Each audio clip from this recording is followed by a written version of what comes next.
Everyone will follow the rules of the class. First rule, no talking. Does that mean... Second rule, no eating in my class.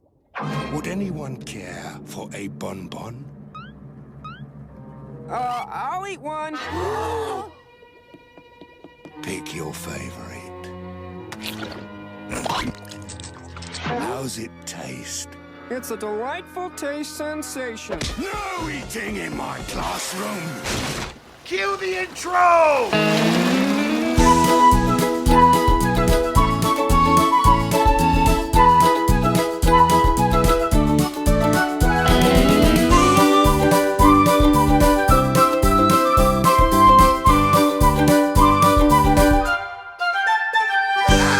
Ahoy, mateys, and welcome to the year 2023, and more importantly, welcome to I'm Ready, a SpongeBob Squarecast, the most nonsensically nautical podcast you're gonna find while you're sifting out there for that audio gold. New year, new me, new intro.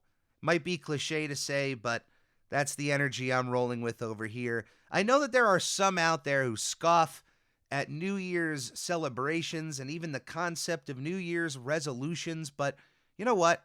If you celebrate the New Year, I hope it was a relaxing one. If you have a New Year's resolution, I hope you stay on that path regardless of the naysayers. And even if it's just another day for you, another night, I hope it was a relaxing one. And even if you don't have a New Year's resolution out there, I hope at some point this year you find a resolution to better yourself in any way, shape, or form, and you stop bothering others who decide January 1st is the day to do it. You know, it doesn't matter. As you've said, it's just another day. Ha, gotcha. And what a day it is, especially the day of the release of this episode. January 5th is also the birthday of one of the most prolific voices you could ever have as a part of your animated cartoon or movie or video game, or if you are lucky to get this man on camera for your project. I am talking about the one, the only Mr. Krabs himself, Clancy Brown. Clancy has brought so much to the world of entertainment, and every single project that he's a part of, his voice is worth its weight in Gold! Of course, gold would catch the eye of Mr. Krabs and that of Lex Luthor, but let's not forget one of his most iconic roles, that of Dr. Neo Cortex from the Crash Bandicoot series, starting with Crash Bandicoot 2 and all through the legendary Crash Bandicoot Warped, Crash Bash, Crash Team Racing, and even if you weren't the biggest fan of it, it still was a fun time at parts. Crash Bandicoot, The Wrath of Cortex.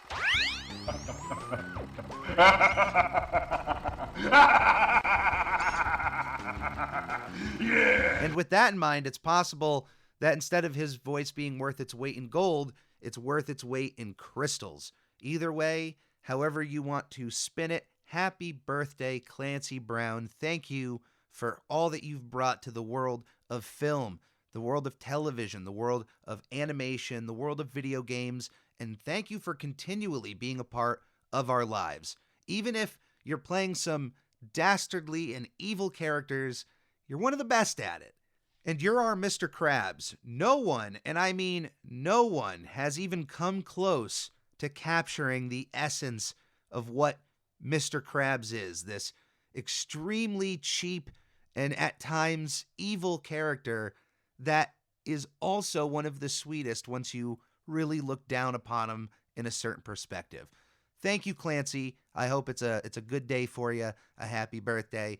And as for me, as of the recording of this episode, what's really ironic, and I have to get this out of the way right now because it's been on my mind as I've been trying to record this, but as it turns out, I'm recording this episode 4 years after the time that I was myself let go of a position. I was fired. Captain Eric? Yeah! Fire! And we'll delve more into it later on in the episode when it's more pertinent at the time, but I honestly, throughout all of my preparation for this episode, I was obviously comfortable in opening up a little bit as to what had happened and just the similarities between Mrs. Puff and I, but in some way, I completely overlooked the fact that I was fired the first week of the year. And as I was coming up with all of the New Year's stuff to talk about in this week's episode, writing some notes down, it then clicked. Because one of the things I originally was going to say in the beginning of this episode, in terms of covering Mrs. Puff, you're fired, was going to be, well, that's not a great way to start the new year, huh? And then, boom, light bulb went in my head. And this is all raw right here. This is all emotion coming out right now. But being fired is not necessarily the best thing in the world. It is never really a good thing. But I can tell you this, with prejudice, that there is always a silver lining that can be found when one door is closed for you, even if it's not of your own accord and not of your own choosing. If it's done for you, there is always going to be something new, fresh, and exciting to be found along your path of life. That's it. Can you just wrap your head around that? Who would have thought, if I would have walked out of the building I was leaving after being fired from, and somebody said, hey, 4 years from now, you're going to be recording the episode, Mrs. Puff, You're Fired. And, it's not that big of a deal, but the coincidence there is just mind-blowing.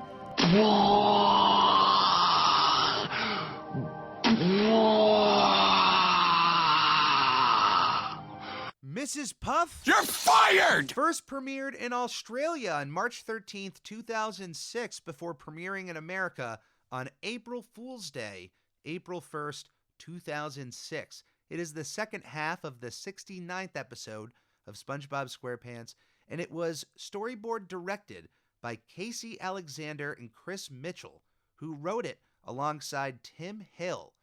Our animation director is Tom Yasumi.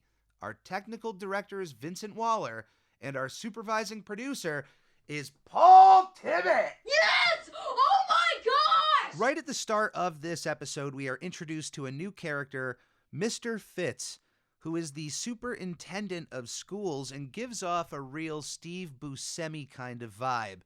And even though it's not mentioned in the episode proper, in the credits of the episode, they give this character a first name. He is not just Mr. Fitz, but he is also known as Der Ringgeneral Gunther! Absolutely terrible news for Mrs. Puff! That is right, Gunther. Gunther Fitz. We have here the superintendent who is showing up as a review of Mrs. Puff's boating school and wants to point out the fact that even though she has a very high success rate, a 99.9% success rate with every other student who shows up through her school, there is one student who has failed 1,258,056 times and has tanked her record. And we all know who's to blame for that now, don't we? SpongeBob SquarePants! I'm ready. Mrs. Puff is rightfully pleading the case that SpongeBob is just by all means unteachable, which in the traditional sense is true. When it comes to SpongeBob sitting behind the wheel and following the instructions of how everyone else drives, he fails. And he's going to continue to fail, as one of the golden rules of SpongeBob is for this sponge to never truly learn how to drive the boatmobile and earn his license. But for SpongeBob, if you introduce any sort of unorthodox means of driving, adding a walkie-talkie into the matter, making the car a sandwich, if you put a bandana over his eyes, all of the sudden, boom, SpongeBob SquarePants knows how to drive, and he knows how to drive well. Yeah. But no governing body is going to hand out a license if you can only drive with a cover over your eyes, or if you can only drive backwards, so on and so forth. So for Mrs. Puff and her teaching methods, she's 100% right. SpongeBob is unteachable. But that's where the twist is then turned onto Mrs. Puff. You have one shot left for this student to pass. And if he doesn't, you are going to be gone. We're going to remove your teacher's license, and you're out of here. Get that garbage out of here! And just like that, for as quick as that boating lesson was, Mrs. Puff is fired from her position as the lead instructor of Mrs. Puff's boating school. Mr. Fitz wants her gone because it's not SpongeBob that has failed this lesson. It's Mrs. Puff, turning the tables on the entire situation, the fact that it's the teacher failing this situation and not the student. And even though for Mr. Fitz it's understandable in this situation for him to see the student not even know how to maintain the simplest of tasks inside of the boat, he looks at Mrs. Puff and goes, "You're the failing aspect in this environment." Well, what do you say about all the other successful drivers that are coming out of Mrs. Puff's boating school? Shouldn't the amount of times that this one student has failed be more indicative on the student than Mrs. Puff in her entirety? You know, I am totally game for the idea that different people require different teaching methods to succeed.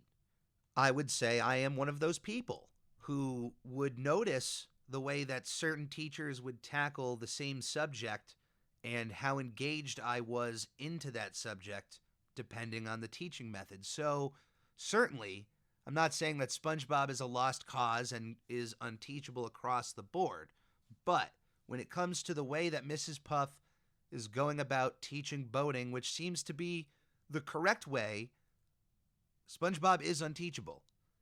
But Mr. Fitz doesn't have enough information to see that distinction and decides to fire Mrs. Puff.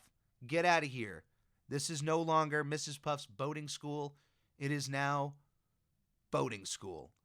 Get on, get. Go on, get! And although most people in this situation would find themselves in a troubling and sad emotional state, Mrs. Puff is taking the high road of this situation, and she is now finally free from ever having to teach SpongeBob SquarePants ever again. That's her silver lining. As I've mentioned, being fired is never a good feeling. Even if there aren't really any emotional stakes at hand, it's not always fun when somebody chooses what happens to you, what your next step is. When they open the door, push you through, and then close the door right on your back, that's never a fun feeling. And I would know from experience, I've been let go twice in my life, and knock on wood, hopefully it's not anything I look forward to or anything I'm actively trying to occur. And the first time I was let go from a job, it really wasn't anything that was a big deal for me, honestly. I'd only worked at this job for maybe a week or so before I was let go, and it simply came down to just me not meeting the speeds or standards of this position. It was in a environment of more of a factory, aerospace, and the job that I had involved masking parts that was very simple. And for someone who uses an X-Acto knife all the time for projects, I found myself more worried about ruining any of these parts, as it was told to me the room for error was high, and the amount that went into making these parts was not one that they really wanted mistakes on. So, being someone completely new in that kind of environment, I took my time. I made sure that my work was good, and hopefully I didn't really mess up any parts, but as I mentioned, I wasn't necessarily up to the speeds that they were looking for, and I was let go after about a week or so.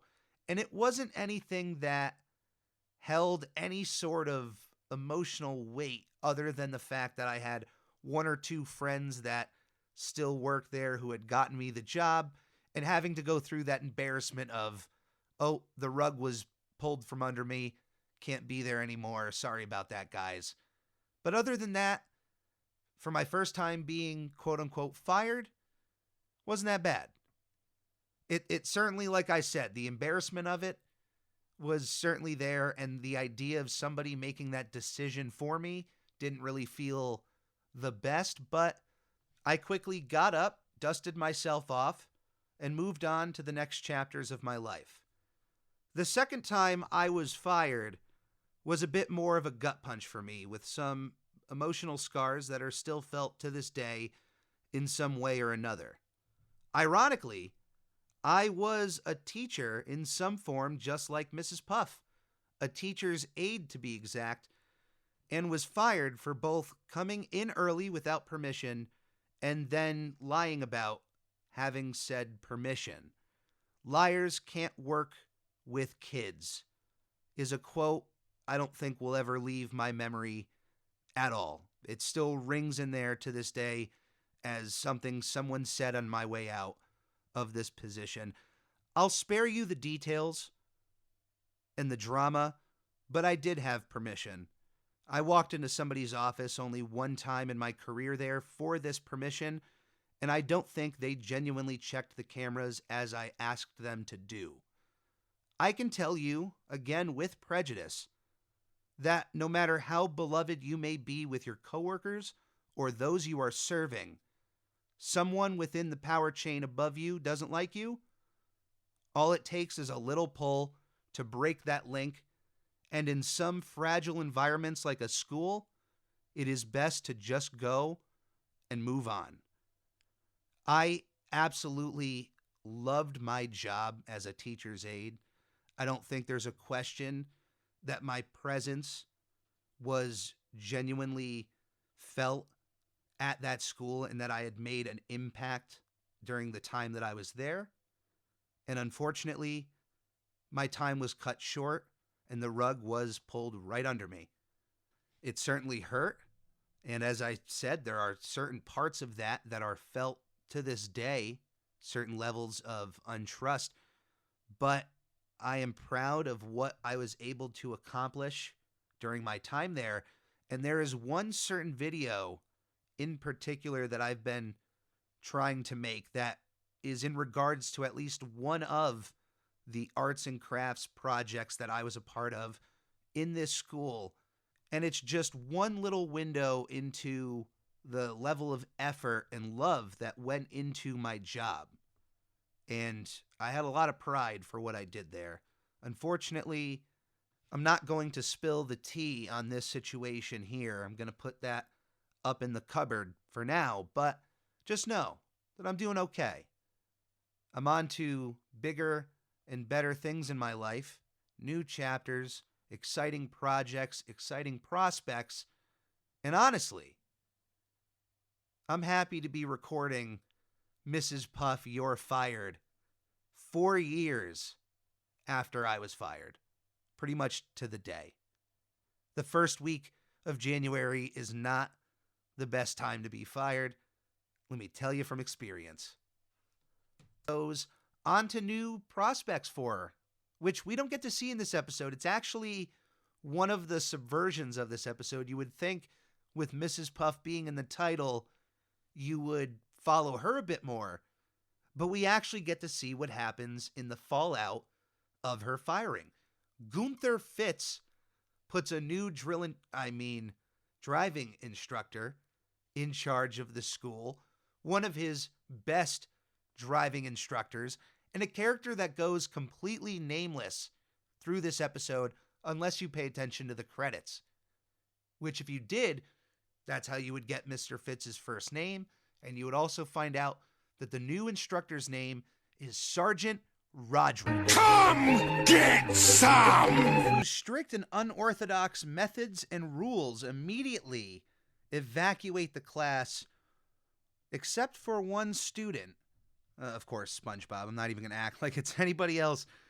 He tries these tactics that I feel like I remember at least one substitute teacher trying in my life. Not exactly like this, but the extent of stating that there's a rule and then immediately placing a trap right afterwards to see if anybody would break that rule.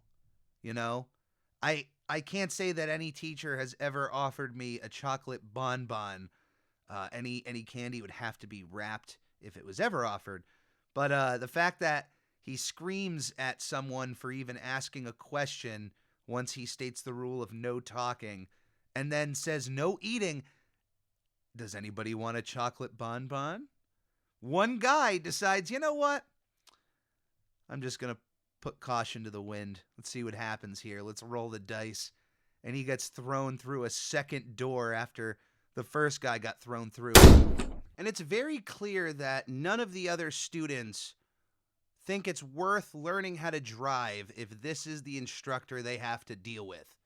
And they all leave the room, which is incredibly funny for SpongeBob to be the one to stay, because I feel like out of all of these characters, he's the one who needs to learn how to drive the least. And that's a judgment just based off of the information I have about his life. Maybe if he was allowed to drive with one of these unorthodox means, he would absolutely drive to work, drive to Jellyfish Fields. He would utilize a boat. But I don't see a need for a boat in his life. And honestly, the need for driving only came as a necessity for a call from Nickelodeon. Early on in the character's iteration, Steven Hillenburg already had SpongeBob as a full-fledged adult. He just existed as an adult, owned his own home, went to work, hung out with his friends, had his hobbies, jellyfishing. That was it. There was even an early image of SpongeBob alongside all of the other main characters with SpongeBob driving like it's no big deal.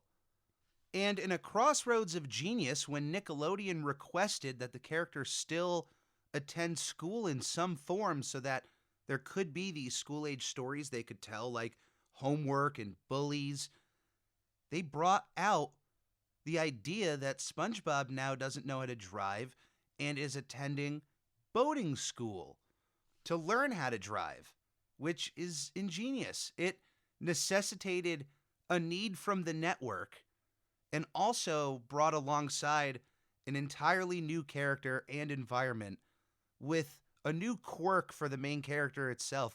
Not only is the environment perfect for all of those school-age stories I mentioned, but it is ingenious that for as extraordinary as SpongeBob is, and for what he's able to do even with a piece of paper, when it comes to learning how to drive in a traditional means, that is his one F across the board.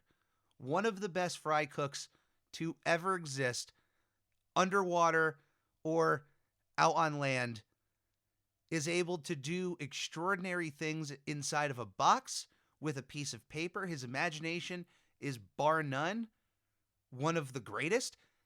And even with all of that, even as one of the best jellyfishers, as one of the best origami makers, you can list all of the trophies that SpongeBob has. He has a closet full of them. The one he doesn't have is a license that even Patrick Star was able to achieve at one point. That's a beautiful wrinkle that without that network note, who knows how we would have gotten that? We probably wouldn't have. If they didn't say that and said, yeah, you know what? Everything's good with your story. SpongeBob SquarePants doesn't have to go to school. We may miss out on all of these wonderful episodes that have happened inside of the boating school. So think about that for a moment.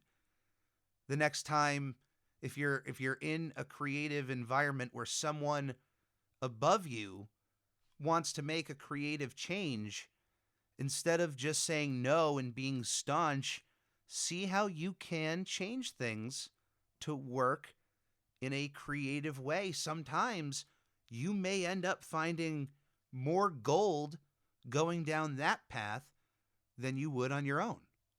There are plenty of examples across the board of creators who were given some sort of creative liberty in one way, and then in other ways they had to lean towards whatever the network needed or wanted.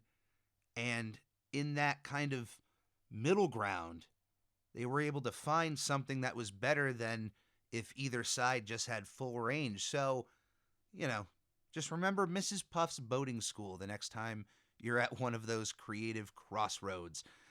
So Mrs. Puff's gone, of course. Sergeant Roderick is in, whose voice actor is, of course, English actor Robin Sachs, who was born on February 5th, 1951, and has been a part of such projects as The Lost World, Jurassic Park, Galaxy Quest, Ocean's 11, Resident Evil Damnation, and has even appeared on such television shows such as Jake and the Fat Man, Dynasty the Reunion, Walker, Texas Ranger, was the voice of the Silver Surfer on the 1994 animated Fantastic Four, appeared on Baywatch Nights, which was a spin-off of Baywatch. So there's your David Hasselhoff connection there.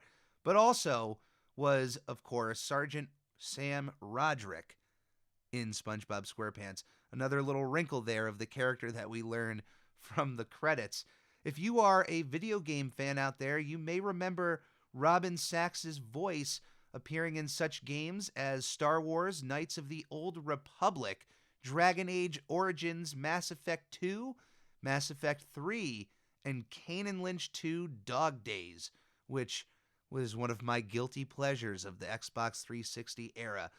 Unfortunately, the world lost Robin Sachs on February 1st, 2013, at the age of 61, a mere 4 days before his 62nd birthday. And we would be celebrating his 72nd birthday this year, as it's been 10 years since we've lost Robin Sachs.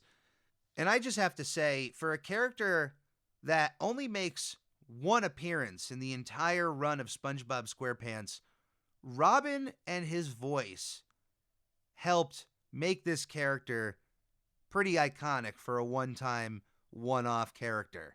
And there aren't many characters that they've only used once and never again. Sergeant Roderick is up there as one of the top of all time. And this is a character that, may I add, goes unnamed in this episode. We only know of his name from paying attention to the credits. They could have just had instructor in the credits and left him completely unnamed. Which, as far as Sergeant Roderick is concerned, he doesn't care that his students know his name or not, because he's there to teach them the brass tacks on how to drive and to make sure that they can drive safely before they exit his program. His program and his teaching style, to his knowledge, no one has ever failed from who has also lived through it. If you catch my drift, what he's trying to say is, for his course, if you fail it, you either die or you don't exist. That's just it. There is no failure. You just try and try and try again. His methods as far as tackling this SquarePants issue are certainly interesting, to say the least. He strips away the entire boat experience and brings things down to their basics. Before you can drive, you need to learn how to run. Before you run, you need to learn how to walk. Before you walk, you need to learn how to crawl. And he makes SpongeBob crawl through, I'm guessing, this brand new course that he's designed with some hilarious effects, of course, when SpongeBob is crawling through the first time and runs into the pebble, it's one of my favorite moments where you can have a piece of audio just repeat a few times and you're eventually going to get a laugh out of me. In this moment where SpongeBob runs over the pebble, and it's almost as if a tire has hit something and has gone flat, and it's running the car off of the road, or the boatmobile in this regard. But SpongeBob himself is not able to stop his crawling. And everything about the audio, the animation about this part kills me every time. I've seen this episode more than I actually thought I did. When this was upcoming, when I saw the title, I didn't remember exactly Sergeant Roderick and Mr. Fitz. I just knew, oh, we have a Mrs. Puff episode. She's fired. I forgot which one of the episodes it was where Mrs. Puff is not there. And then when it was coming closer, I was like, oh, wait, I've seen this episode a ton. It's one of my favorites of this season. So I enjoyed this moment of SpongeBob screaming. Every interaction between Roderick and SpongeBob, I can't tell you how much I love the interactions between Roderick and SpongeBob, the way it's written, the way the acting is done between them. There feels like there's a genuine understanding of respect between the job at hand of learning this track, of learning the new skills of eventually driving a boat. The methods that Roderick come along with may seem extreme to some, but especially when SpongeBob has learned the track inside and out, could run the track blindfolded if he wanted, and could name each and every individual pebble along his way. Eventually, Roderick gets to the point of having SpongeBob take a boatmobile and take it apart piece by piece so that he understands and appreciates the level of effort that goes into making a boatmobile. Because not only does he have to break it apart, he has to put it all back up together again. There is a level of respect that you can find between Roderick, what he is shouting at SpongeBob to get him to do, and SpongeBob climbing to those efforts. I myself have felt moments like this. I haven't been in the military per se, but I was in the Young Marines, which, for those that don't know, are essentially, and this just is the easiest way to put it for those that don't know, are a military version of the Boy Scouts. It's that same kind of experience where you're getting together as a group and you're learning so many various different things, from how to shine a boot to how to iron a shirt. Of course, the proper way to do push-ups, and there's so many little bits of military life that are sprinkled onto a young mind experience. So in that experience, though, you are, talked to by drill instructors, not on a Full Metal Jacket level of intensity, but you are spoken to in a way that you would expect to find in the military. And in that, though, if you can find the balance where you know that they're not yelling at you personally, and it's not yelling to yell, because there are people out there who do that, but there's a level of intensity that they want to express through their voice that is meant to push you into finding that, when you're like trying to do a pull-up and you have somebody at your side pumping you up and shouting at you, and you can eventually achieve that pull-up. That's what I'm talking about. It's that you can find, where when you as the person being yelled at can take on what they're yelling and just rise up to that occasion in that moment in time, you can find that balance that Roderick and SpongeBob eventually find with one another. When Fitz comes back, Gunther Fitz comes back to see how things are going, you can tell that Roderick is proud to show off SpongeBob and his skills, and you can also feel the pride that SpongeBob has in what he's been able to do. Because not only has SpongeBob been able to learn the course, front side, backside, inside, and out, he's been able to successfully take apart and put together a boatmobile, which tells you that SpongeBob at this point should know more about the boat than at any other point in the show's run, since he's been able to do that. And he's been able to drive the boat successfully on this course in many ways, including blindfolded. That is the level of Sergeant Roderick's teachings. Not bad. Not bad, I gotta say. There are some out there who wouldn't be able to function in that teaching method. And even though I threw my support towards that, I'll also tell you it's not for everybody. And that also doesn't mean that you can't rise to those same levels without it. For some, it is that extra level of, push that you need. In the same way, in a nice roundabout way, that there are some out there who need that flip of a calendar to get that New Year's resolution, up and going. Sometimes you need somebody yelling at you, not in a mean, personal, this is straight at you to dig at you kind of way, but in an overall, this is just meant as a hype kind of tool, even if it's some guy screaming at you as you're doing push-ups. And I haven't experienced anything of the Full Metal Jacket level, even as a young Marine in my time there, but there certainly were some instructors who did not tone it down, even though they were talking to kids up to the age of 17. They brought the same level of intensity that they would speak to a room of adults into that room with you. And you know what? I mean, that's what's expected. There are also times where they obviously are talking to you like human beings.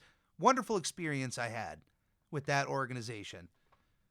Nothing but good things to say, honestly. Even at my worst moments where I thought, man, I could really quit this place, I'm glad I didn't. So I've had that Sergeant Roderick level of anger and yelling, and you pick yourself back up and you keep going. And then you're at this level that SpongeBob finds himself of a confidence that we have not seen before, of this guy behind a boatmobile. And Gunther Fitz is here to see the progress. But everyone is shocked once they get behind the boatmobile, the wheel of the boatmobile, and SpongeBob puts on his blindfold. Because for some reason, SpongeBob is only able to now work this boatmobile at the level he has been learning at due to his eyes being blocked off and due to the blindfold being on. Sergeant Roderick's teaching methods now have the SpongeBob backhanded experience where he overtaught him, and now the methods he taught him are now the only ways SpongeBob can achieve success, which are impressive methods, but not outside of this course. How can you justify, even if someone is able to run this course perfectly, forwards and in reverse with a blindfold on, how do you give them a license to go out on the main roads of the sea with a blindfold? You can't justify that. Even if you show competency behind the wheel, you're only showing a repetition, learning of repetition of this course and this boat. So I completely understand where Fitz is coming from. And of course, Roderick's like, dude, you can't wear a blindfold. Get that off. SpongeBob, unfortunately, without the blindfold, is at his worst. And now Roderick is experiencing what Mrs. Puff has been experiencing for more than 1 million times with SpongeBob behind the wheel without a blindfold. Sergeant Roderick, though, sacrifices himself to try to stop this boatmobile. And I say sacrifice because not only do we never see this character again, but to his own credit, he said that no one has been able to fail his class and live. And with Mr. Fitz present, we know his way of thinking that if there happens to be a failure at the hand of a student, then it's on the instructor, not the student, which means, in a roundabout way, that Sergeant Roderick's own lesson plan with SpongeBob ends up killing him. It fails SpongeBob. And when you fail his class, nope, there's no one living. So that's a perfectly reasonable roundabout explanation for why this character, we see what happens, but why we never see this character again. Now, as they're driving through the fields next to the kelp forest, they end up running into Mrs. Puff, who is taking up a little bit of painting in her off time. She ends up getting swept up right into another SpongeBob driving situation before Roderick's demise. And at the end of things, ends up right where she started, in the passenger seat of her best friend's ride, trying to holler and scream. Well, just in the passenger seat of a boatmobile that is being crashed by SpongeBob SquarePants and Mr. Fitz, watching the entire situation. And because of everything he saw, Mr. Fitz has enough evidence to determine that it is not Mrs. Puff that was at fault. It is, in fact, SpongeBob SquarePants, who he now accepts is unteachable. And even though Mrs. Puff gets her license back to teach, unfortunately for her, SpongeBob's entire file that was on hand was destroyed in the destruction that he caused driving behind the wheel. Therefore, it was as if SpongeBob and his 1 million+ boating exams didn't happen. So welcome, fresh and new student to the boating school, SpongeBob SquarePants, as we leave Mrs. Puff crying in, the most Mrs. Puff way. Unfortunately, there are characters that have to have a little bit of a bad day at SpongeBob's happiness. Squidward and Mrs. Puff would be two characters that certainly would fit that bill of those that have to have a little bit of a crummy experience at the expense of SpongeBob SquarePants. But at least I'm hoping that he's paying for all of these exams. Even if it takes another 1 million tries for SpongeBob SquarePants, even if it's $1 an exam and she has to crash, hey, you have to make your bread, Mrs. Puff. Get your money and get home so you can finish the rest of that pasta.